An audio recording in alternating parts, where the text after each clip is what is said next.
Baik. Naim bin Mas'ud teman-teman adalah salah seorang orang kafir dulu. Jadi ada perang Ahzab ya.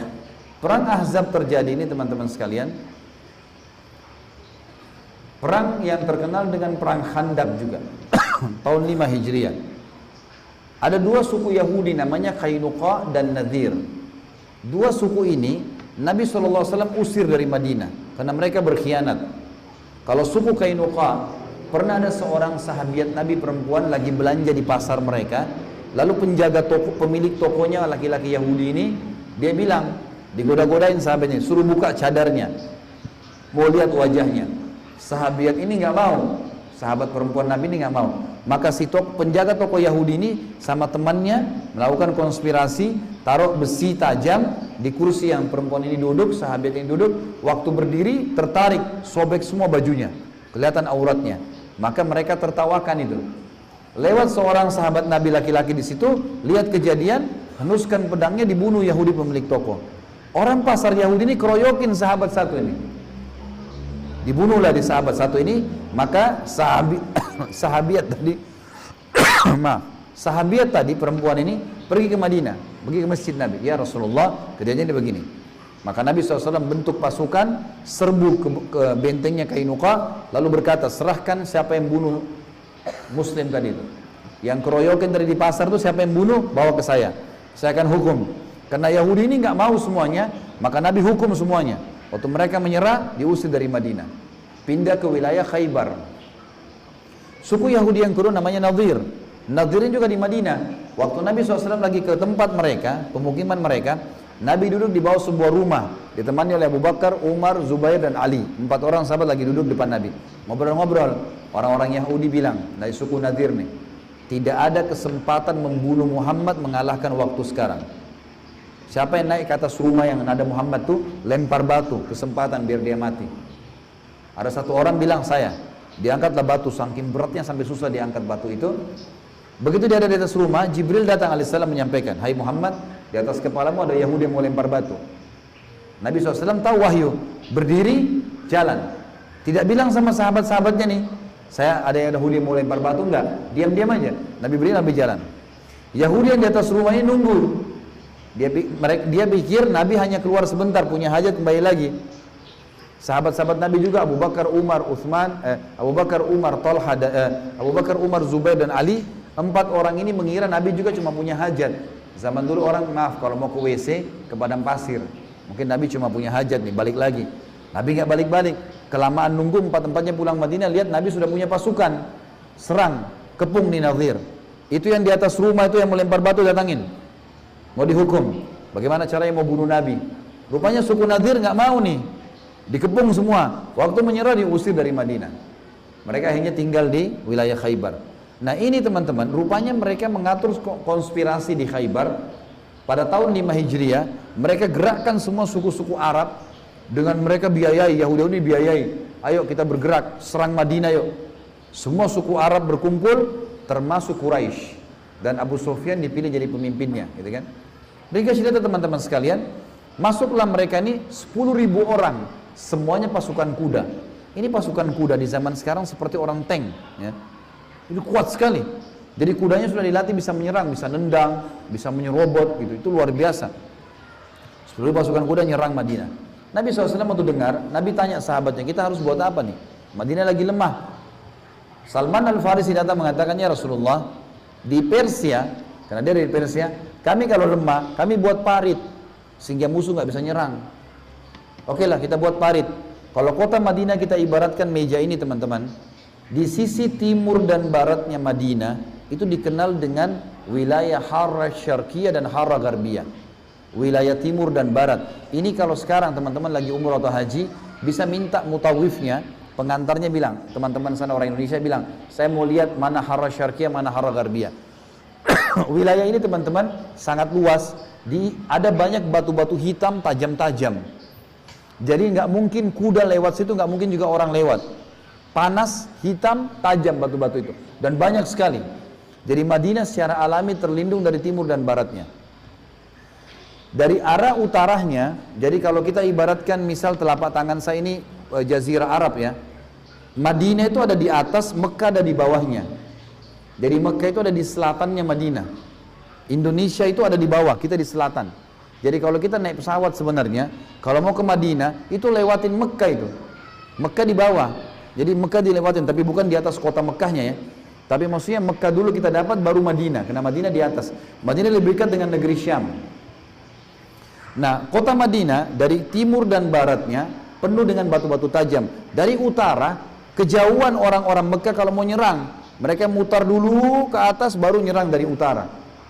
Maka satu-satunya tempat adalah daerah selatan. Selatan inilah yang dibuat parit oleh Nabi SAW. Parit ini teman-teman dalamnya 7 meter, lebarnya 15 meter. Tidak bisa kuda lewat, dalam. Semua orang masuk di situ. Maka orang-orang Quraisy itu datang, mereka bingung gimana caranya perang ini. Strategi ini belum pernah mereka tahu. Satu-satunya teman-teman sekalian pintu bisa masuk, ada suku Yahudi yang ketiga. Di Madinah ada 3 suku Yahudi, tadi 2 sudah diusir, Kainuqa dan Nadir. Ada satu suku Quraidah di pinggir parit. Jadi ini tidak bisa dilubangi karena benteng mereka di situ. Maka kalau mereka buka pintu gerbang bisa masuk ke dalam nih. Bisa masuk ke dalam. Suku Quraidah ini sepakat sama Nabi. Nggak akan kerjasama sama Ahzab nih, sama pasukan kelompok ini. Ahzab tidak partisipasi, tapi bela Madinah. Ternyata mereka berkhianat. Yahudi ini berkhianat lagi, suku Quraidah. Mereka membuka benteng mereka untuk masuk.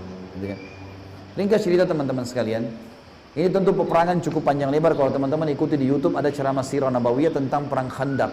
Mungkin ada 4 jam ceramah tentang masalah itu. Jadi kalau saya cerita sekarang sampai subuh nggak habis. Gitu. Baiklah, yang jelas teman-teman, salah satu penyebab menangnya kaum muslimin dari situ, 45 hari mereka ngepung Madinah, tidak bisa masuk. Setiap mereka mau loncat parit, mau tutup, mau timbun parit itu, dipanah oleh kaum muslimin. Mereka nggak bisa lolos. Subhanallah, satu malam Nabi SAW berdoa, ya Allah berikanlah kemenangan. Setelah 45 hari mereka mengepung. Maka doa Nabi mustajab. Ada satu pimpinan Quraisy bernama Naim bin Mas'ud. Naim ini pimpinan orang Quraisy dan dia juga termasuk temannya Abu Sufyan. Memang niatnya mau nyerang Madinah nih. Tidak tahu kenapa selama 45 hari ini dia aneh saja melihat kok bisa ditembus nih. Dia coba lihat muslimin, dia perhatikan dari jauh, mereka sholat, kelihatan kan di seberang parit kelihatan lagi sholat, mereka baca Quran kalau malam, tersentuh dia. Akhirnya dia lempar panah ke arah muslimin, ada surat, tulisannya, hai Muhammad, saya Naim bin Mas'ud, saya mau ketemu, saya mau masuk Islam. Baik, Nabi SAW suruh turunin tangga dari kayu, turunin tangga ke parit, jemput dia, dijemput. Ini malam-malam nih, orang-orang waktu zaman dulu tidak ada lampu ya, gelap, diturun dari sisi parit, masuk. Naim langsung syahadat depan Nabi, masuk Islam. Kata Nabi SAW, kenapa kau masuk Islam hai Naim? Dia bilang, saya tidak tahu, tersentuh. Ya Rasulullah, saya yakin kau utusan Allah. Ini pasti kuasa dari Allah, nggak mungkin enggak. Baik, kata dia, hai Rasulullah, perintahkan saya, apa saja. Suruh saya buat apa saja. Sekarang saya sudah taubat nih, dulu saya kafir, sekarang saya sudah paham Islam. Saya mau buat sesuatu untuk agama Allah. Kata Nabi SAW, kau cuma satu orang, apa yang kau bisa lakukan? Kalau kau bisa ngacoin pasukan mereka, kacoin aja. Strategi perang, ngacoin. Kata Naim, ya Rasulullah, tapi kalau begitu berarti aku kadang-kadang harus membuat mereka berkelahi. Kata Nabi SAW, ini medan perang, lakukan saja. Pulanglah si Naim nih, kembali dari parit, syahadat kan tidak damai ya, kembali pindah ke kemah orang-orang kafirin, ketemu sama orang-orang Quraisy. Maaf, dia pergi dulu ke suku Quraidah tadi, si Yahudi yang di pinggir parit. Dia pergi sana, ketuk-ketuk pintu gerbang. Kepala sukunya tahu Naim ini juga salah satu kepala suku di Mekah. Bukain pintu. Kepala sukunya Quraidah ketemu. Kata Naim, kalian tahu nggak siapa saya?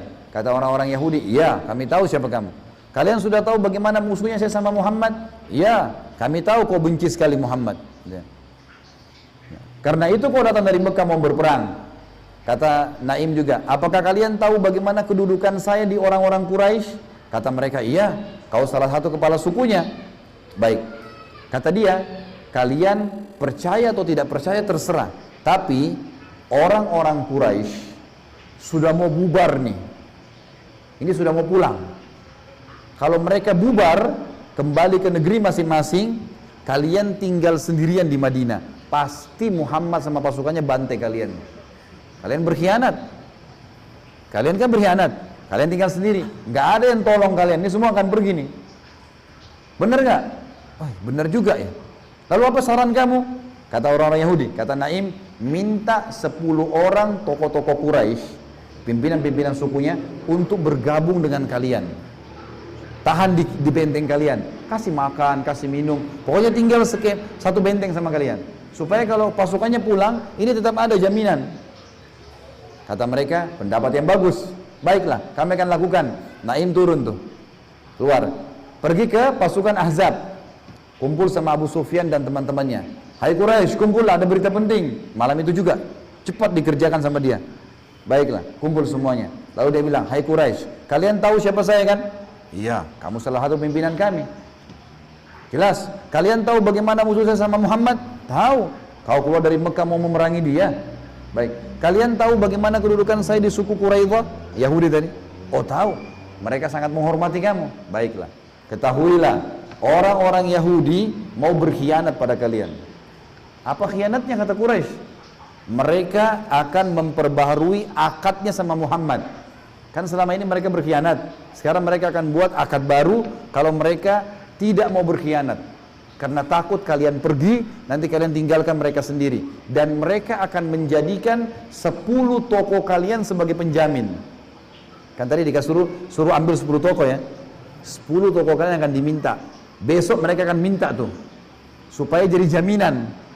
Diserahkan kepada Muhammad, terserah Muhammad mau dibunuh atau tidak.